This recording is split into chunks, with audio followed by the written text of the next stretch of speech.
शाम में पिछले हफ्ते के जो वाक़यात रहे उसमें तुर्की सबसे बड़ा प्लेयर बनकर उभरा है।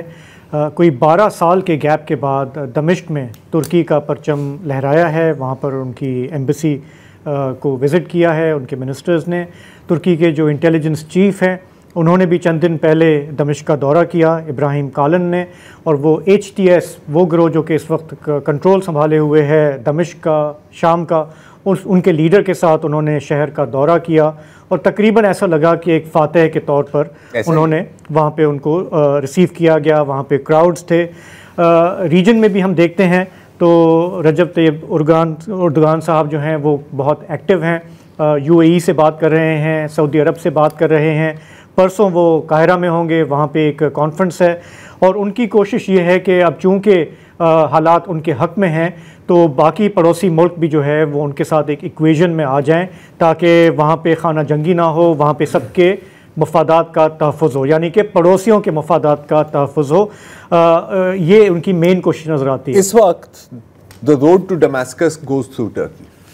ठीक है, जो भी दमिश्क के साथ ताल्लुकात बढ़ाना चाह रहा है उसको पहले जाके सुल्तान को सलाम करना पड़ता है। ये है टर्की का रोल इस वक्त। आई मीन ये दमिश्क की फतेह के बाद 10 दिन भी नहीं गुजरे थे कि इथियोपिया और सोमालिया के बीच में उसने डील कर दी और फिर सूडान के सदर को कहा कि आपका जो मुत्तहिदा अरब अमारात के साथ मसला है वो भी आपका भाई हल करने के लिए तैयार है। अगर आप 10-12 साल पीछे जाएं सिचुएशन बिल्कुल मुख्तलिफ। इस वक्त अगर हम शाम का नक्शा देखें तो HTS को मैं प्रॉक्सी नहीं कहूँगा, इत्तेहादी ज़रूर है तुर्की का। प्रॉक्सी उनकी है सीरियन नेशनल आर्मी। अच्छा, रोज़ाना वो तुर्की धमकी दे रहा होता है, एक लीक आ रही होती है कि बस अब अनकरीब हम कुद्दों पे बमबारी शुरू करने वाले हैं। फिर US कहता है नहीं भाई ऐसा ना करो। वो कहते हैं चले तू क्या याद रखेगा, एक और हफ्ते के लिए हम जंग बंदी का ऐलान करेंगे। घूम फिर के they will take out the Kurds. अभी ट्रंप की भी बयान आया था कि जी एर्दोआन मेरा बड़ा अच्छा दोस्त है और तुर्की एक बड़ा मजबूत मुल्क है, उनकी बड़ी मजबूत फौज है, उनके साथ इस तरह का पंगा नहीं लेना चाहिए। उर्सुला वॉन डर लेयन, तमाम यूरोपीय ममालिक सब इस वक्त उनको पता है कि अगर सीरिया के साथ इंगेज करना और उनको इंगेज करना है क्योंकि इसराइल को महफूज रखना है तो तुर्की के साथ करना है। ये जो तुर्की की डिप्लोमेसी है ना, इसमें इनको महारत हासिल है। आपको याद होगा कि यूक्रेन को वो बेराक्तर ड्रोन बेच रहे थे, रूस से S-400 एयर डिफेंस सिस्टम्स ले रहे थे और फिर नेटो को दिखा रहे थे कि यार हमें भी थोड़ी रियायत दो, नहीं तो हम बिल्कुल उनके साथ चले जाएंगे। इजराइल पॉलिसी भी एर्दोआन की तकरीबन यही है। क्या है इजराइल पॉलिसी एर्दोआन की? मतलब बातें करो, हम मतलब तू हिटलर है, तू ये है, लेकिन तिजारत चलती रहेगी। एम्बेसडर बुला लेंगे, ताल्लुकात ब्रेकअप नहीं होगा जिस तरह लैटिन अमेरिका के मुल्कों ने किया ना कि ताल्लुकात ही खत्म। तो हम ये जो टर्की का रोल है ये खुल के सामने आ रहा है, लेकिन साथ ही हमने देखा है कि इंटरनेशनल मीडिया भी खुल के सामने मीडिया यार मुझे इस वक्त ना वो इराक याद आ रहा है। सरहद पे कोई चेक पोस्ट वगैरह नहीं थी, कोई भी पैदल चला जाए पैदल आ जाए कोई मसला नहीं था कम से कम 6 महीने तक। मुझे लग रहा है कि सीरिया की भी इस वक्त यही हालत है, कोई भी चला जाए। अच्छा, हम वहाँ जाते थे यार ये तो कोई ख़बर नहीं है कि जी तबाही हो गई, ये इमारत गिरी, ये गिरी, कोई एक्सक्लूसिव होनी चाहिए ना। ये तो हर कोई दे रहा है। अब जैसे दमिश्क में हर कोई दे रहा है यार सदनाया जेल टूट गई, हज़ारों कैदी रिहा हो गए, वारिस खड़े में हैं, मुँह लटके में हैं, ये तो हर कोई लल्लू पंजू दे रहा है।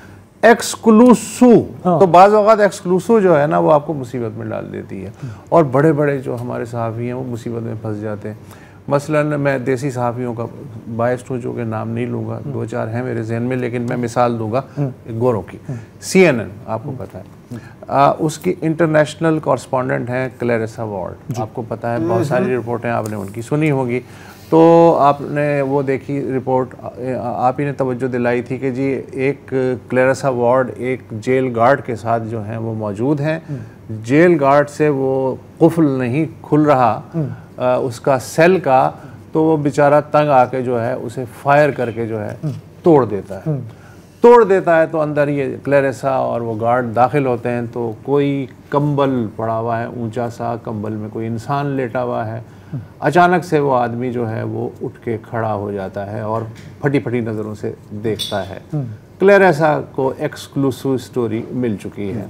अच्छा, वो फिर ज़ाहिर है कि अपनी कहानी सुनाता है। अच्छा, मज़े की बात यह है कि वो इतनी गहरी नींद सोया हुआ था कि जब फायर से ताला टूटा है तो उसकी आंख नहीं खुली।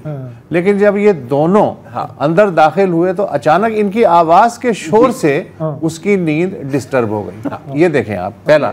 अच्छा, फिर क्या हुआ, जाहिर है उसका इंटरव्यू लिया तो उसने अपनी दुख भरी दास्तान सुनाई कि वो 3 महीने से जो है 3 मुख्तलिफ जेलों में कैद है, और मतलब मुझे तो ये भी नहीं पता कि बशर अल-असद का तख्ता उलट चुका है, मैं क्या जानूं। 4 दिनों से ना मुझे किसी ने खाना दिया है, ना मुझे किसी ने पानी पिलाया है। अच्छा, तो ये हो गया। अब हाथ कांप रहा है। उसके बाद फिर ये हुआ कि असल स्टोरी खुलनी शुरू हुई जब एक अल्लाह मारी फैक्ट चेकिंग वेबसाइट है शाम की, वेरीफाई सीरिया, उसने हकीकत बताई। उसने कहा कि ये जो भाई साहब, ये जो 3 महीने से कैद थे और बहुत ही मुसीबत के मारे हुए थे पिछली गवर्नमेंट के, ये दरअसल ख़ुद शामी फ़ज़ाइया की जो इंटेलिजेंस है उसमें लेफ्टिनेंट थे, और उनकी एक वर्दी वाली तस्वीर भी सामने आई है मीडिया पे। अच्छा, और ये जो जेल जिसमें ये बंद थे, ये खुद शामी फ़ज़ाइया की जो इंटेलिजेंस है वो इसे चला रही थी, और इनका असल नाम वो नहीं था जो क्लेरेसा को इन्होंने बताया था। इनका असल नाम है सलामा मोहम्मद सलामा जी। इन्होंने कहा था कि मेरा नाम है आदिल गरबल और मैं हुम्स से हूँ। हुम्स। अच्छा, लेकिन ये बात उन्होंने ठीक बताई कि उनका ताल्लुक हुम्स से है। बाद में ये पता चला कि ये जो भाई साहब हैं थे तो सरकारी मुलाजिम, लेफ्टिनेंट थे, लेकिन असल में ये भत्ता वसूल करते थे आम लोगों से, और भत्ता कोई नहीं देता तो सारे धमकियाँ देते थे। जेल में क्यों थे? जेल में इसलिए थे कि एक सीनियर अफसर के साथ भत्ते पे लड़ाई हो गई थी, हिस्सेदारी पे लड़ाई हो गई थी, तो उसने कहा अच्छा तू मेरे से आगे दिखाएगा, उसने जनाब जेल में डाल दिया। तो ये हालात थे। अच्छा, अब ये है कि ये अभी ज़ाहिर है कि नए नए लोग हैं, इन्होंने कभी इक़्तिदार तो देखा नहीं। ये जो तंजीमें आई हैं उन्होंने बेचारों ने उसको रेड क्रॉस के हवाले कर दिया, उस वक्त तक उसकी हकीकत सामने नहीं आई थी। रेड क्रॉस ने उसे दमिश्क में किसी फैमिली के हवाले किया, उसके बाद से उसकी ढूंढियाँ मची हुई है। ना CNN को मिल रहा है वो, ना वो ज़ाहिर है कि जो नई इंतज़ामिया है उसे मिल रहा है, वो गायब हो चुका है। और CNN वाले अब मासूम बन गए, वो ये कह रहे हैं कि यार हमें ट्रैप किया गया बेचारे। अच्छा, वो ये मान रहे हैं, अब तो वो मान रहे हैं क्योंकि बात खुल गई है। लेकिन मैंने अभी तक ये देखा है ज़रार कि उन्होंने ना माफ़ी मांगी है, ना उन्होंने कहा है कि जी हमसे गलती हुई या हमारी ड्यू डिलिजेंस नहीं थी। अगर उनकी टीम कंप्लिसिट थी तो मुतालबा ये सामने आ रहा है कि भाई इस तरह के तो फारिग करें ना, तो आपके सीनियर लोगों को कहीं को इस्तीफा देना चाहिए। न्यूज़ चैनल है, अमेरिका ने आधी दुनिया को तबाह कर दिया, कभी माफ़ी मांगी है नहीं, वो एक अलग बात है। अच्छा यार, ये दो चीज़ ज़रा वेरीफाई करो। एक जो सारिफ है एक्स का, उसने कहा है क्या ये वही क्लेरेसा तो नहीं है जो सूडान में एक मिसल्ला गिरोह के हाथों अगवा हुई थी, बाद में पता चला कि ये सारा सेटअप था? और क्या ये वही क्लेरेसा तो नहीं है जो हमास की जो डायरेक्ट फायरिंग है उसकी जद में आई थी बेचारी की बहुत, हाँ, वो जो बहुत दूर पड़ी हुई थी और यहाँ पर बैठी, ये वही है ना? बैकग्राउंड में लोग आराम से चल रहे हैं, लेकिन क्लेरेसा को खतरा है। ये इनके दावे हैं माजी के। अब देखो अब ये जो बात है ना, तो उस पे अगर वो बरतरफ नहीं हुई तो इस पे बरतरफ उसने किसी ने नहीं हुआ। ट्रैक रिकॉर्ड है, मतलब पूरा ट्रैक रिकॉर्ड। ये बेसिकली CNN की ऑफिशियल वाइट सेवियर है। हाँ, जब भी किसी ब्राउन मुल्क में कुछ होता है ना तो क्लेरेसा जाती है वहां पर चीज़ों लोगों को बचाने के लिए, दैट्स हर रोल। अच्छा, अब ये जो बात है, अब CNN पहले तो अच्छा CNN के जितने भी टॉप एंकर हैं, एंडरसन, कूपर वगैरह, ब्रिलियंट रिपोर्टिंग क्लेरेसा, क्या बात है क्लेरेसा, माँ क्लेरेसा, ये चल रहा था, राइट। अब वो क्या कह रहे हैं कि जी हमारी तहकीकात के मुताबिक इसका असल नाम ये है। अच्छा, एक तो तुम्हारी तहकीकात नहीं थी, ये वेरीफाइड सीरिया की तहकीकात थी, ठीक है, जो आपने कॉपी पेस्ट की है, कोई बात नहीं। अब ये अपने आप को एक सहाफ़ी कहती है, तो मैं थोड़ा सा बैक ट्रैक करना चाह रहा हूँ, ठीक है। एक तो ये जो जेल है ये 3 दिन पहले खाली हो गई थी, 3 दिन पहले खाली हो गई थी। वो तो वसत ने बता दिया, फायर मारा बंदा नहीं जागा, हाँ, क्लेरेसा की आवाज़ से जाग गया। मुझे नहीं पता किस तरह की आवाज़ है इसकी, राइट, कौन सी ऑक्टेव में बात करती है। लेकिन अब ये चेक करें, जब ये जेल में दाखिल होते हैं, हाँ, ये कह रहा है कि मैं 5 दिनों से मुझे यहाँ रखा हुआ है। जेल तो मुकम्मल तौर पर साफ है, मतलब कोई एक बाल्टी नहीं होती, कोई और चीज नहीं होती, आपने बाथरूम जाना होता है, आपने कुछ और करना होता है। The whole jail is clean. आप भाई के नाखून देखो, निढाल लग रहा है, निढाल लग रहा है। हिज नेल्स आर मैनिक्योर्ड, यार जैसे अभी काट के आए हैं। इसकी दाढ़ी ट्रिम्ड है, इसके सर को शेव किया हुआ है। ये कौन सा टॉर्चर सेंटर है? दूसरी बात कि 4-5 दिनों से मैंने खाना नहीं खाया, मैंने पानी नहीं पिया। एक से पानी का लेता और फिर कहता कि चल मेरा इंटरव्यू ले। I will think about that for a second. हाँ, तो ये और ये चीजें क्लेरेसा 100% स्टेज्ड है ताकि क्लेरेसा भाभी को अवार्ड मिले, कोई एक्सक्लूसिव मिले। हाँ, और अवार्ड मिले।